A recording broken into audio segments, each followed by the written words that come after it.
Gate Bridge anyway. There we go. All right, everybody live now? Yes. I think we're back. Sorry about that, guys. Thanks, John. Where were we? I was speaking. Oh, Imagine you're the that. one that did this. Imagine that. It's all Jack's fault. Not my fault. Okay, I had an opportunity to look at the web, the Zoom meeting, whatever. I didn't get to watch all of it. I watched majority of it, and what I liked about it is that the employees seemed to be excited about it. That's what I thought was interesting too, is when you got some feedback from the employees that they're excited about it. That's what's neat. And the fact that you can share it with the state's attorneys or the public defender's office is interesting. But what I was curious too is would an attorney that does a lot of criminal work, could they tap into this at all, or would you just be able to send that information to them somehow? So like a private attorney? Private attorney, yeah. So like a private attorney, what we could do is we would send them either a link to the discovery and they would be able to access and download from there. Would that be something extra that they'd have to pay for to have? No, that would just, oh, Correct. see, this would make so much easier. Yep, we would be able to go purely paperless for the most part. I mean, we'd still have to keep the standard files with some of the information in them. But for the most part, everything we'll be able to do will be through these devices. So you couldn't have attorney, well, Your Honor, I didn't have, the attorney didn't provide that information to me. Wrong. And it keeps track of all that too. So Yep. it shows when we've sent it out there and it shows when they've actually opened it up too. Well, okay. So I think this is a pretty awesome program. This would work for like your discoveries and everything? Correct, yep. Good idea. Any other questions? Anything else you'd like to add, gentlemen? I don't think there's anything more to add with it. I mean, if anybody wants a copy of that presentation, the demo that Jack was able to view, I'm happy to send that along to you too. It is about 2 hours long. Yes, it is. That's why you would watch the whole thing. I watched the whole thing. I mean, I got it, right away. So enough for me. I was convinced, probably within the first 30 minutes. So should we make a motion to make recommendation to the finance committee? I don't think you can because I don't think it was on the agenda. No, It we was can't just do for that. discussion, Yeah. yeah. Okay. All right. Okay, Mr. Boonstreth, since I've got you already started or cranked or whatever. Yep. Go ahead with your reports. We'll get that out of the way. Not too much report, but what you will notice is that I do have a new ASA with me here today. This is Stephanie Sasser. She was the one that you all were kind enough to approve last month for hiring. So she's here to help out with the civil division. She's helping Welcome. out. She's helping out with the traffic misdemeanor division. She's already hit the ground running with health department stuff, zoning stuff. So she's already diving right into the county code. Good. Okay, any other questions? All right, since I've gotten out of order here a little bit in sequence of how we were going to take things, we didn't have any outside guests to speak. So I'm going to go ahead and pick up at the very beginning where we should be in the circuit clerk's office for reports. Good morning. Am I too loud here? No, sounds good. Okay. The 15th Judicial Circuit, excuse me, and Sauk Valley Community College entered into a 4-year contract for the college to offer a traffic safety program. So we have used Rock Valley College in the past, and we will continue to use them. They're out of Rockford, so it's a little far for people who get a ticket here to travel to Rockford for that. So it's going to be very convenient. Excuse me. They will offer online classes and in-person classes. Locations will be around the county. Just for Lee County, Sauk Valley. Ogle County will be having their classes at the Polo Public Library. Carroll County will have theirs in Savannah at the Great River Outreach. I'm not exactly sure what that is. And Stevenson County has a college, Highland Community College, that they'll have classes there to offer. So having all these locations, makes it convenient for people depending on where they live. Classes started this month, so we will be giving out envelopes to all the local law enforcement agencies. And when someone gets a traffic citation, when they get pulled over, they will hand out an envelope to them. They'll also have Rock Valley's envelope to hand out to give them that choice if they prefer to have that class. So that's all I've got. Does anybody have any questions? Are you going to host a short training video on that, Amy? There's not really anything to train. We will be just giving the law enforcement the envelopes, and they already hand out Rock Valley's. They're just going to have a second envelope for SOC. And then the person will either come into our office, the circuit clerk's office, or mail in their registration forms, and we handle all the paperwork and the fees and get it to the college. Okay, thank you. Any other questions? All right, thanks, Amy. Thank you. EMA, Mr. Lally. Good morning, sir. This works. There we go. In the past, I've been trying to cross-train people in my office and ensure that if I'm on vacation, such as coming up next week, that people will be able to operate and continue. So in that vein, I've trained some of the sheriff's deputies how to fly the UAS or so-called drone. Last week, we had an unintentional hard landing of the drone during a training mission. And I discussed that with Wendy. Insurance is $1,000 deductible. Possibly it can be repaired. They don't know until we send it in. And then it is also end of life. So there's no longer parts available for it, batteries available for it. So it was purchased in early 2019 when that aircraft came out. So I've done some research for its replacement. There's a new DJI Mavic 3 that's out. It has 17 times better thermal imaging than the current one does. A little bit of background, this is used primarily for searches for lost or missing people. We've used it, I'm going to say, about 10 times a year for something.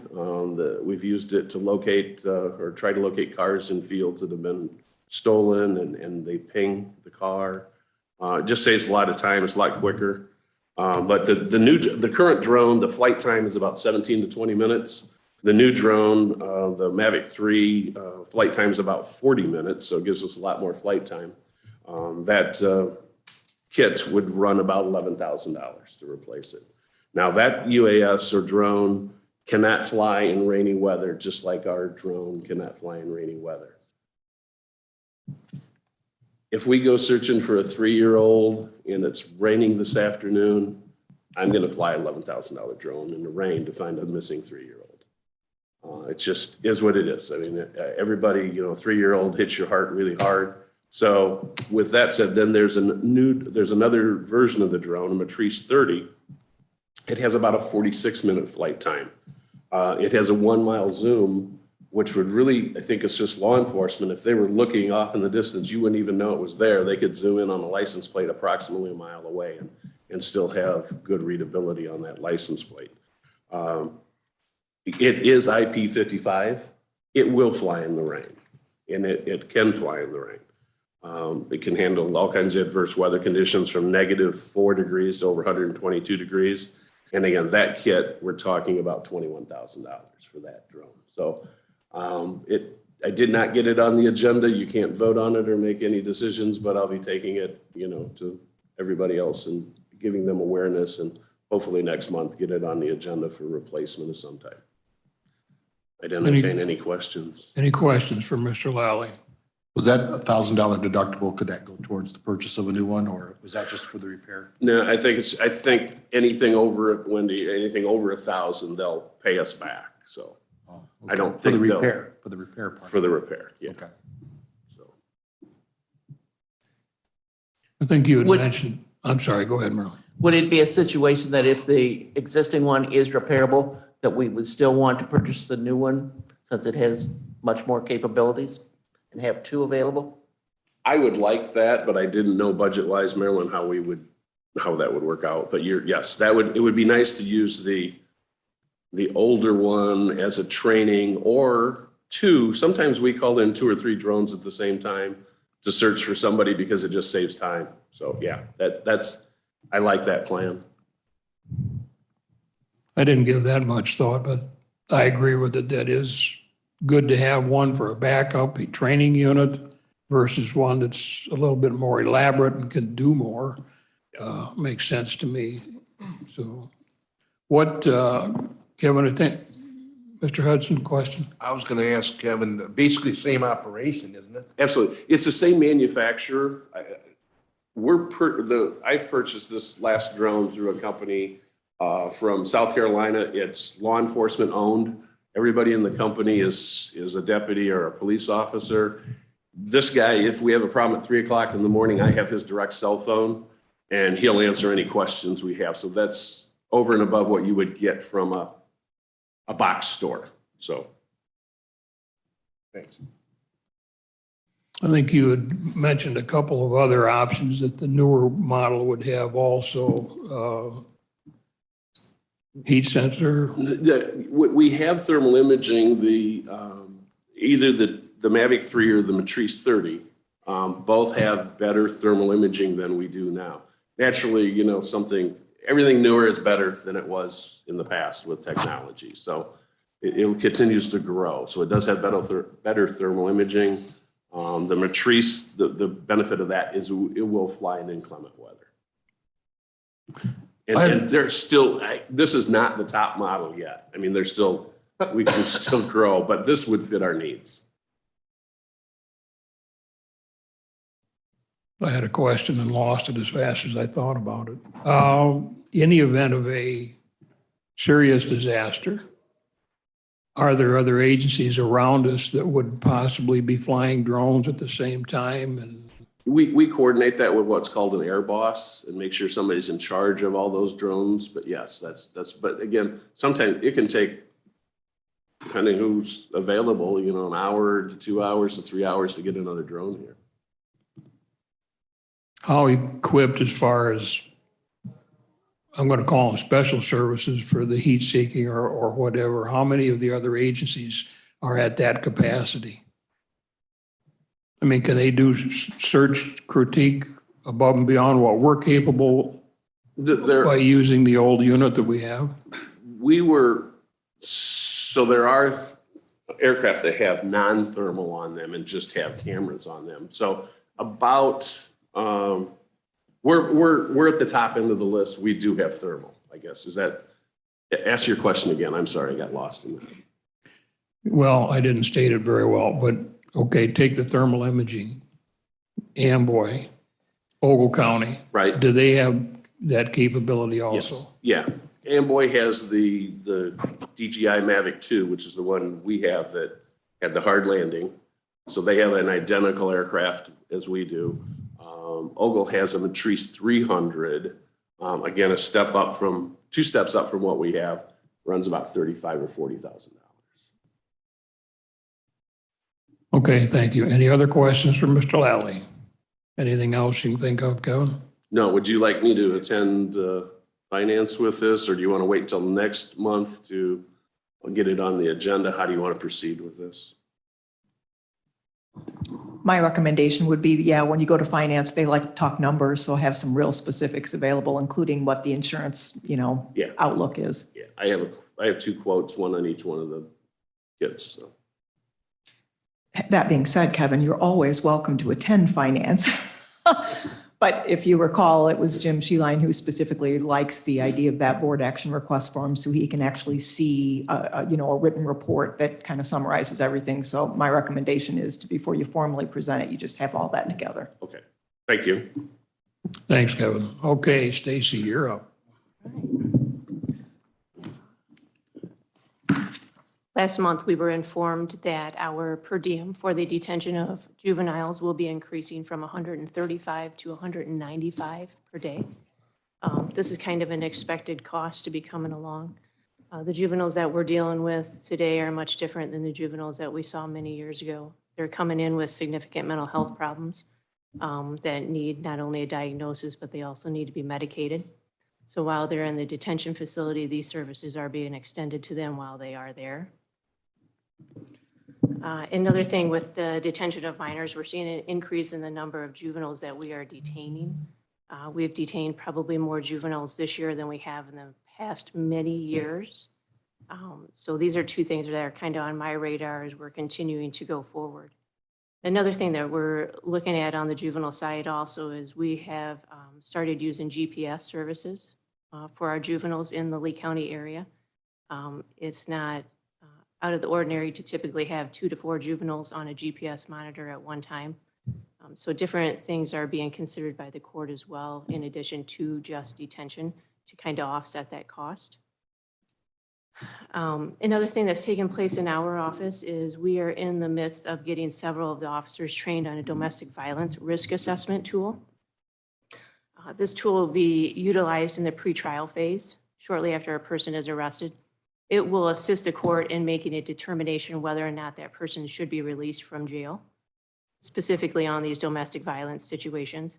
And if they are released, whether or not it would be a good thing to put the person on a GPS monitor. So going forward, I kind of anticipate that we're going to see an increase on the number of individuals on the GPS monitor on the adult side as well. As you know, we already utilize that as part of disposition and as part of pretrial. Typically for pretrial, we have maybe 2 to 4 individuals on the GPS bracelet at any time. And we typically run about 10 to 12, 8 to 12 individuals on the GPS as part of disposition. So I'm expecting that number to increase, and particularly increase starting January 1st with that Safety Act that's coming into play. Okay. Any questions for Stacy? Mr. Nicholson? You mentioned your count's gonna go up 60 people, give or take. Where were they before? As far You as, mentioned you had about 120 people before. May have misunderstood, but you had about 120 people before that went to 190. and what are you That's the referring to? That's the daily per diem. The daily? The between- daily Oh, per diem? I'm sorry. That's the daily cost of Yeah. housing a juvenile at another facility. Yeah, okay, I'm sorry. I thought you were getting an increase in bodies. Not in bodies, thankfully. Thank you. Okay, thank you. Next up, Sheriff. Morning. First, I better introduce a new employee that we got sitting next to me, who's our chief deputy now and soon to be your new sheriff, Clay Whalen. So welcome, Clay. He's had baptism by fire the last couple weeks with a lot of stuff going on at the sheriff's office. So welcome aboard. You're doing a wonderful job so far. I don't have a whole lot for this committee. I've got some things to talk about at finance, one being overtime, which we've talked all year long about the staffing issues, and also the last couple of weeks where we've had, we're very short-staffed, not only from vacations people deploy, but also a couple long-term injuries. And so we were 8 to 9 people short over the last 2 weeks, and we're continuing to be short during the month of October. So we'll have some long discussions, I'm sure, with finance about what we need to do with our overtime budget. And also fuel, which we all realize fuel costs have gone up.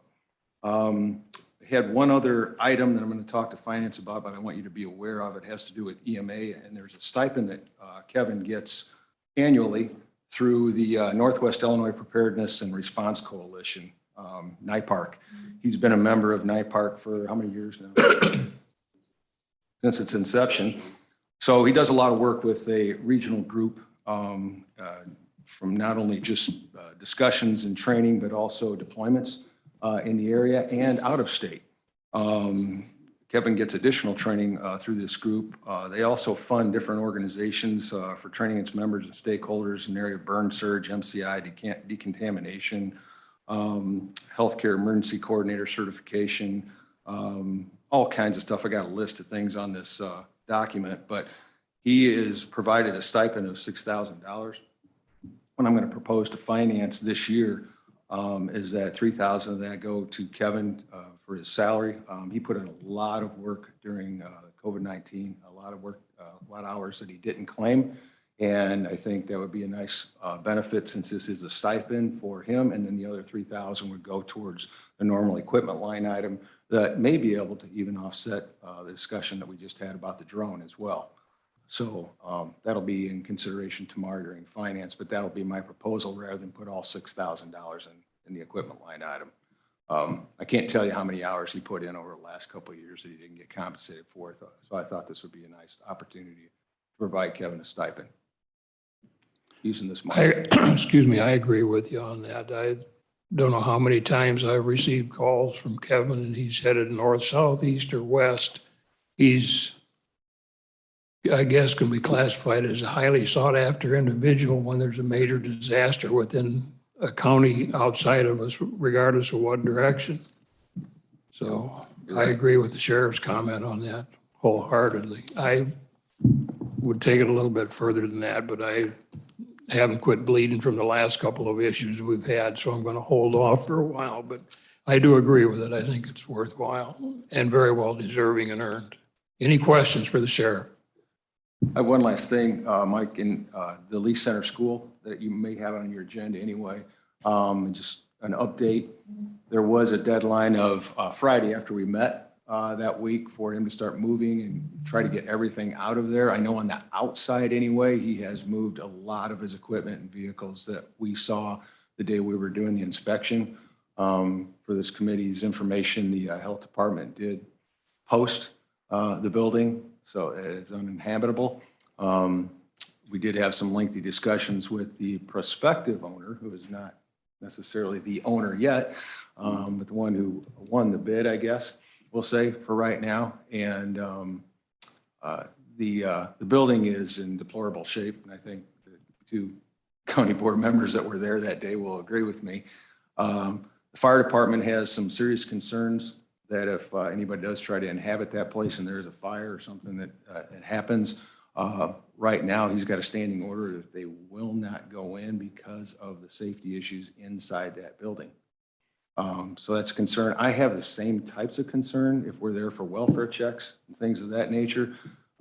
There's a lot of nooks and crannies in this building at several levels, and there's a lot of places in there where our deputies could get hurt by going inside of this building as well. I don't believe it's structurally sound. So with those concerns being offered to you, I would certainly ask the board to consider doing something with this property. And I think while we were there, I know I was, there were several, I would say 5 residents in Lee Center that met with me just a short period of time that we were there that day that really want something done with this property because they're afraid that somebody may take this over and it's going to look worse than what it is. Okay, I'm going to ask that you hold questions on that topic and let the sheriff finish his report, and then I'm going to refer back to that, and I'm going to turn the rest of it over to Mr. Boonstra from the state's attorney's office, because we've got some basic information on where we're at with that current building. And then we'll pick up on that and expand on it further. But I do agree with the sheriff. I was there. Mr. Nicholson was there. It's pathetic. Okay. That's your report, Sheriff? Okay, very good. Thank you. Any questions for the sheriff? If it's regarding the Lee Center issue, just hold them until after Mr. Boonstra and Wendy's very possibly going to get involved in some of the discussion also. So Mr. Boonstra, I'm going to turn it over to you. Sure, thanks. I think the sheriff summed up pretty well as where we're at in terms of the property itself. Now, moving forward, if we're looking at adding this to our list or maybe making this at the top of the list for the abandoned decrepit properties that have been addressed throughout the county, I think that's something that the board needs to consider. Now, for the first task at hand for you folks, for the county board as a whole, is there was a vote last month for the tax deed to go forward. I think we need to correct that based on a public safety issue and looking at trying to move the others along. But this one, I think we need to look at seriously stopping the tax deed from moving forward, because this just isn't a property that can actually be something that can be turned around. It's something that we have to address from a public safety and a health standpoint. So it's one of those things that I think we're going to have to look at once we get through that portion of the tax deed, looking at maybe Mr. Zollinger or moving on with trying to go towards the demolition and the judicial deed portion of this to make sure that we protect the community from the health and safety aspects of this building. And I think that's pretty much it. Now, any questions? I'll go ahead and open it for that. Mr. Nicholson? I would think that once some of this dust is settled, we ought to secure the building. Yep. There's money in that account to secure it and then see what happens, but at least keep people out of it here. Yeah. And animals as best as we can. So to the best of my knowledge right now, I believe it has been posted. I believe that any type of habitability or any type of movement into that building could be met with criminal action. Yeah, and I just would think that they may not care about that. Sure. That it's posted, it was We'll help them yesterday care. afternoon. John, pull your mic up a little bit closer. Some of them can't. I mean, it is posted in several spots. I would just drove by there yesterday and make sure that it was so we could speak. It is posted and there were photographs taken of the posting. So if it happens to get torn down, there's proof that it was posted. And so I just think considering the people we're dealing with on that it may be, not the owner, not the possible owner, but anybody and where it's located at, they may come in. There's a couple broken windows in the southwest corner that may not be directly accessible, but they could get in easy enough. the sheriff's comment also about several residents around the area being concerned, and I can verify for that because my phone rings on a occasional basis regarding it. And we have to be limited on the amount of information we put out on it, but it is in action, so. Mr. Cobain, if I could just step in real quick. I just want to make sure it's clear. My position on this property doesn't matter of the ownership or who's going to possess it or anything like that. It's purely from the standpoint of public safety, and nobody should be in there and nobody should be accessing this building. Absolutely. So whoever's got some type of ambition of having the building or possessing the building, whatever it may be, I just don't care about that. What I care about is we need to make sure that we protect the people and the kids that may be around there and anybody else that may have access to the building. And that's the Okay, thing, just thank you. secure it to the point where kids can't get in, kids are kids, and they may try to get into it and play. And as the sheriff said, there's all kinds of little nooks and crannies in there that would pose problems for them. So It's nasty. It Most is. people wouldn't want to be involved in taking a look at it. Sheriff, did you have something else to bring up? No, you hit on, I was just going to make sure that the committee was aware that this place is not secure. You'll see a padlock over the front doors and that's about it, but there's a lot of places you can get in this building. And I am concerned about what the state's attorney and John just said about, the potential of kids just getting in there, just exploring. And, there's a lot of hazards in there. So, again, from a public safety standpoint, regardless of who could be the potential owner or not, it's certainly a concern of ours. trees have grown up close to the building whereby somebody could get in very easily. I mean, it's just the way it is. Well, there's more than sufficient enough evidence via photographs and everything to justify the posting of being uninhabitable. There are several different openings right now that need to be considered and need to be secured so that that can't happen. Granted, there's still going to be the potential of kids that don't have anything else to do and probably like to search further. But if we do a weekend as far as what we're expected to be concerned about, I think we should be okay. Any other questions? Charlie, what do we got to do next? This committee, what do we have to do next? Your opinion. So next, this committee doesn't have to do anything necessarily. I think that maybe on your agenda for today about the rescission vote or something like that. You guys don't have to worry about that. This is just information to keep it on your radar because it will be going to the county board for a vote to take that parcel back. So that way we can start the process of moving forward with whatever demolition or abatement needs to be done with the property. Okay, so there's nothing else that we need to do then? Correct. Thank you.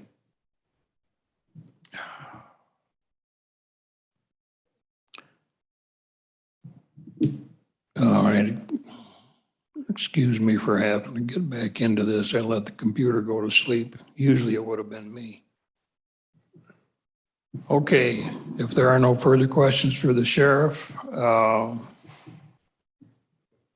there are some other properties going to be under the sheriff. There are some other properties that are in the site picture as far as actions to be taken and everything, but we're going to try to address those that are the more serious ones and take action on those and then work with the other ones as they come in.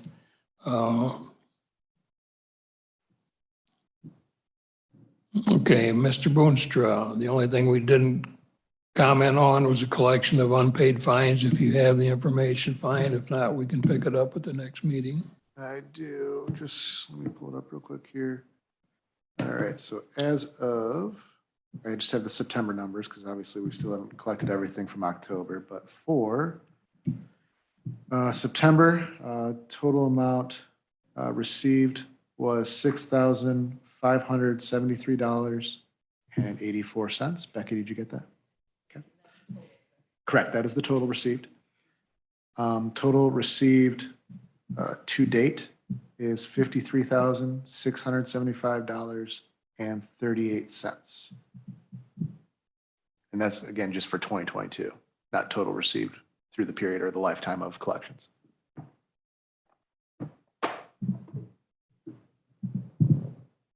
Any other questions for Mr. Boonstra? Wendy, I'm going to take a step back here for just a second and readdress the information that the sheriff had brought up on the EMA situation. Do we need to move that on, or? You don't have it on your agenda, so you're not able to move it on. I just wanted to make sure I was right. Like I say, I'm just about dry from blood, so. Okay. Moving on, the judge's corner and the public defender. Anybody here with reports for that? If not, we'll move on. Unfinished business. That's the item we've already discussed. Pardon me? That's the item we've already discussed under unfinished business. Right. So under the tax parcel and everything, the discussion, the state's attorney pretty well took care of that. So just one last chance. Any questions on it? If not, we're going to move down to new business. A test voting system. Wendy? Yay, we're going to test the voting system. So if I can draw your attention, excuse me, to the onboard screen over here. If your screen looks like this, I want you to go find the hamburger patties up in the corner, right up here, and click on that. Oh, you know what? I did this backwards yesterday too, didn't I, Becky? Never mind the hamburger patties. Scroll down to where it says test voting system. If you click on that, do you all have a view approval? Yes. Yes. Yes. Click on view approval. See it, Mike? It's right underneath. This one right here. No, you got it. You're right. It's right. Get a little drop I'm coming down. over because I just want to see what yours looks like. All right. All right, everybody's got that? All right, so you are, and this is just a test. Because administratively, we need to see on our end how this happens and to make sure everything's going okay. We did learn yesterday that Mr. Marvin Williams apparently pushed yes and no at the same time and got an error message, so be careful what you push. If you would do me a favor and just push any one of those, we'll show you what the results look like over here on the screen. You can pick yes, no, or abstain.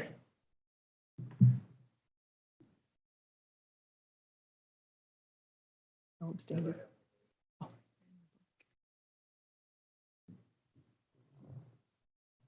Oh, okay. It didn't wake up with everything.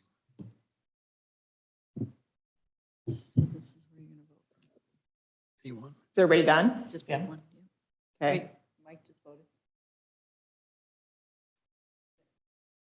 All right, and this is what it's going to look like on the screen. Then immediately it will pop up and tell us that we had 5 votes, or 42% said yes. We had 1 vote that said no and 1 vote that abstained. And if I scroll down, you will see, now don't get concerned about the people that are not on this committee. This is the administrative learning curve I was sharing with you. When I set this up, I didn't have the voter permission set accurately. So going forward, the committees, only you on the committee will have permission to vote. I didn't set this up cleanly, that's why you're seeing some people. But you notice, you can see how they voted, how the individual voted. And that's how it will display going forward. Now, one of the things I'm not really happy with, and by the way, the public will have the portable television, big screen TV in the back that will be facing them. So, because I know that's kind of hard for you guys to read from where you're at. Ideally, this will also be going out on YouTube. Those are some of the technical things we don't have worked out just yet. But committees will be committee members will be permissioned to vote on the committees that they serve on. We're not really sure what happens if somebody has permission but isn't in attendance at the meeting. Those are one of the things we got to work out. Jack, you had a question? Yeah, one of the things that I was curious on is, let's say we were going to vote, and we're taking the time to vote. Now, I see that I could scroll through my screen what Keene voted for. Is that something that's still going to be available? Okay. I was hoping that it would not be available. Well, it'll only be available. It won't be, I can set up timing on that because if you noticed, I know you guys were all busy voting, so you weren't paying attention to who voted what. Right. But it took a few seconds for that to pop up. So it's not going to be an instant when you vote, it's going to pop up unless you experienced something other than that. Did you? I mean, before I voted, I looked to see what everybody else voted for. Oh, I see what you're saying. Just, and then I voted opposite of that. But what I'm saying is, I think that's a flag we can turn on or yeah, off, well, or set the timing. I think it's a flag that we could, as a county board, whether or not we want to see that or not. Yes, and that's what I would want from you guys is your feedback. So if we want to, make that time a little bit more, to me personally, just to throw this out there is, instead of me influencing somebody else's vote, I want somebody to vote what they think. I don't want to influence their vote by what I voted for or opposite of what I voted for. So that's my argument for that. I totally agree that we've got too many people that are followers and people need to make their own decision. Right. So that's something that when it comes down to how this voting system comes up, because right now, you have to do a voice vote, and if you're one of the last ones, you could sit there and go see who voted for you. So anyways, that's just my opinion. Okay, something to think about. So could the vote be hidden Yeah, until, it can. yeah. What I'm not sure about is if the vote is hidden though, how does it work up here when we want to actually display the vote? At what point does the meeting clerk control that? These are all things that we're testing. Right. How does that, because we do want the tally to show up, Sure. obviously for the meeting clerk to be able to read, where we were at with it and for the chairman to be able to do that. So, yeah, we've got some testing. I think it's a timing issue. And I'm sure you can work it out. Yeah. You show a lot of, the no votes are actually in the total of 12. How does that feel? And because I have permission, you see all the people I got listed down here? Yeah. I got people with permissions to vote that aren't serving on this committee. That was, again, the way I set it up. At the beginning of the week, I set it up for 3 committees, and I take that same thing and do it on public safety and do it on properties. Well, when I copied it over, it also copied all those other individuals' permissions. So they all technically could have stepped in. And again, this is part of the testing we need to understand, because if we're not careful when we set these up, the other thing we have to test yet is this is a motion, obviously a nonsensical motion, and there'll be some motions that we can set up in advance, but you're also going to have motions that are going to come from the floor. So the meeting clerk will be entering in that motion from the floor and then pushing it out to all of you to vote. So that's a whole different timing issue. This is a motion that I had pre-set up. And we can do that for the ones we're aware of, but they're not, some of them are going to come right from the floor and we're not going to be able to set them up in advance. I like the idea that you can't see how the vote went until after it's done. Because there are a lot of people that vote, I vote because how Maryland votes. That's not, you must have read it. Everybody wants to be like Maryland, right? That's right. Everybody wants. Follow my lead. Follow my lead. Yes. No, I didn't touch it. vote is closed, and then we see Yes, and by the way, we did realize yesterday, there is, the meeting clerk will have up here at the top, you see right now, the vote is open. I can go and close this vote. I'm going to cancel that because I want you to do something for me. The vote isn't closed yet. See if you can change your vote. Can you get back into it and change your vote? I need to know this. Yes. Okay, then. So we're going to have to figure out that timing too. When do we close the vote? How do we determine that everybody's had an opportunity to vote? I like the idea that you can change it because like Marvin yesterday, got his fingers in the wrong place. And so if you do that, you want to be able to go back and fix it. So we got to think through some of these things and how this is going to work. How many times? I don't know that. Marvin did eventually get an error, but I think his error had to do with the fact that he hit both things at once, yes and no. And the tablet went, yeah, what do you want? There just has to be a time when you draw the line. Right. Anyway, so it's a work in progress. I warned you that once we got the screens up here, we would start testing this. At this point, we're not taking it anywhere beyond the committee level, just to be testing and practicing and learning how it's going to react and respond. The goal to go live with the full board was going to be in December. However, we're going to be setting a new board in December with new members. So that's probably not practical either. They're going to need to get used to onboard in general, let alone voting. So it'll probably be a little bit later into next year before we actually go live with this. However, I do anticipate we're going to continue to practice this so that we understand on both sides of the table these items that are important. I'm going to go in now and I'm going to close the vote. Closed. And then tell me what happens on your end now. Does that mean you can't even get into the screen? That's correct. Yeah. We just see the results. Error. Becky just asked if they get a notification. There is a notification window that pops up on my end and it says, do you want to notify everybody that the voting is closed? I said no, because you're all sitting in front of me, but that is an option, Becky. It tells us voting is closed. It did tell you? Okay.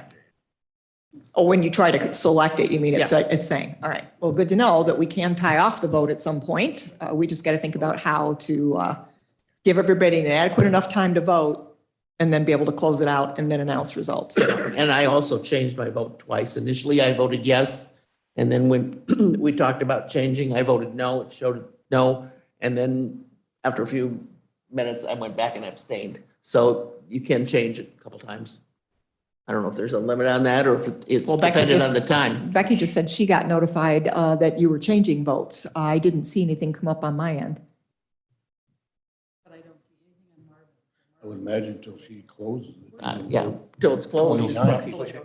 Okay, right, got it. Okay. Can you Zoom vote? Anyway, that concludes the test for now. We got a lot to learn. Yes, sorry, Mike. Zoom vote People on Zoom can vote if they're authorized. if they're authorized to. And remember, you have to have a quorum in the room. And as long as you have a quorum in the room and the person that is on Zoom, following the Open Meetings Act is out of the, not in the room for those 4 reasons that the Open Meetings Act cited, you're ill, family member ill, et cetera, then you can vote. And so again, they'll have their tablet to do that.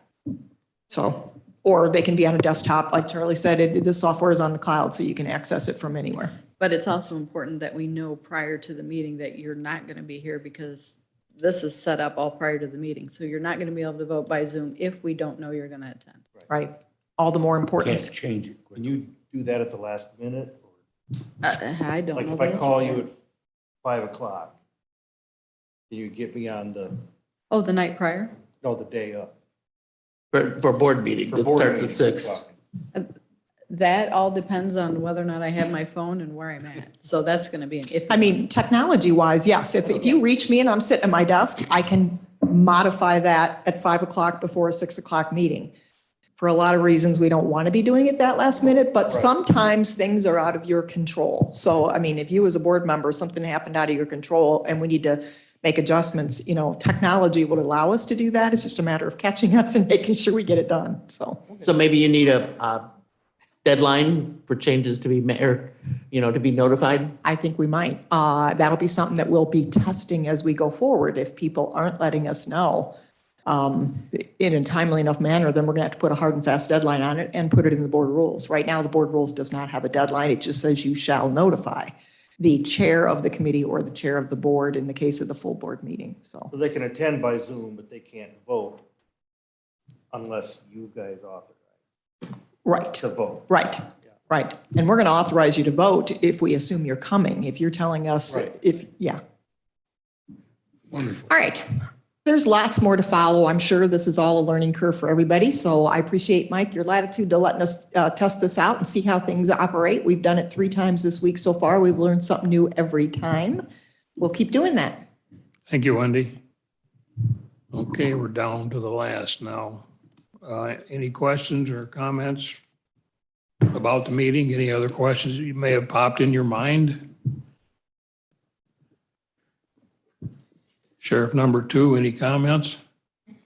Nope, just being a sponge. Very photogenic also. That's the only comment I'm going to make, okay? Welcome aboard. Entertain a motion. Well, Charlie, I'm sorry. Anything for executive? No, sir. Thanks, sir. Okay, thank you. Entertain a motion for adjournment. So moved by Mr. Hudson, Second. seconded by Mr. Scrogstad. All those in favor signify by saying aye. Aye. You were down there, Opposed? your conversation.